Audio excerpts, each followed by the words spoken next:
Zee मराठीवरील Kamali मालिकेच्या येत्या 13 एप्रिलच्या भागात एक जबरदस्त ट्विस्ट पाहायला मिळणार आहे. या भागाचा उत्कंठावर्धक प्रोमो नुकताच समोर आला असून त्यात कथानकाला नवी दिशा मिळणार असल्याचे संकेत मिळत आहेत.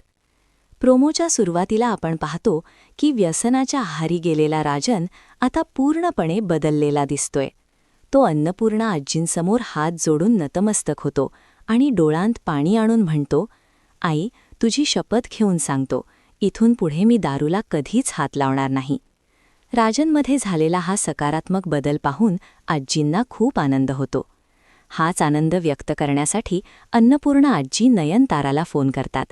तेव्हा नयनतारा आश्चर्याने विचारते, अन्नपूर्णाताई, हे अशक्य वाटणारं काम कसं काय झालं? हा चमत्कार नक्की घडला तरी कसा? त्यावर आजी अभिमानाने उत्तर देतात, हे सगळं घडलंय ते केवळ माझ्या कमळीमुळे.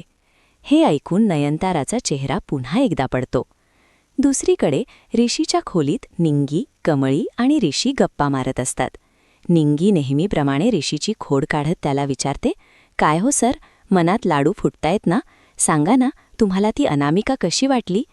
ऋषी मुद्दाम कमळीकडे पाहत अनामिकाचं भरभरून कौतुक करायला लागतो. तो म्हणतो, मुलगी अगदी छान आहे. तिचं बोलणं, वागणं आणि तिचा स्वभाव सगळंच कसं एकदम परफेक्ट आणि मनमिळावू आहे. कोणीही सहज तिच्या प्रेमात पडेल इतकी ती गुणी आहे. ऋषी जेव्हा अनामिकाची स्तुती करत असतो तेव्हा कमळीच्या चेहऱ्यावर मत्सर आणि राग स्पष्ट दिसतो. मात्र ऋषी लगेच पुढचं वाक्य उच्चारतो, पण मी तिच्या प्रेमात पडलोच नाहीये आणि म्हणूनच आमचं हे लग्न मोडलंय. ऋषीच्या तोंडून लग्न मोडलंय हे शब्द ऐकताच कमळीचा राग क्षणात मावळतो आणि तिच्या चेहऱ्यावर एक गोड हसू उमलतं.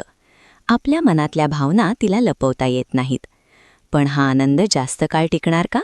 कारण ऋषी आणि कमळीचा हा संवाद बाहेर उभी असलेली अनिका चोरून ऐकत असते. अनिका प्रचंड संतापलेली दिसते. तिच्या डोळ्यांतील राग पाहता ती आता कमळी आणि ऋषीच्या आयुष्यात कोणतं नवीन वादळ निर्माण करणार हे पाहणं रंजक ठरेल. अशाच नवनवीन अपडेट्ससाठी पाहत रहा कमळी आणि भेटूया पुढील भागात. तोपर्यंत नमस्कार.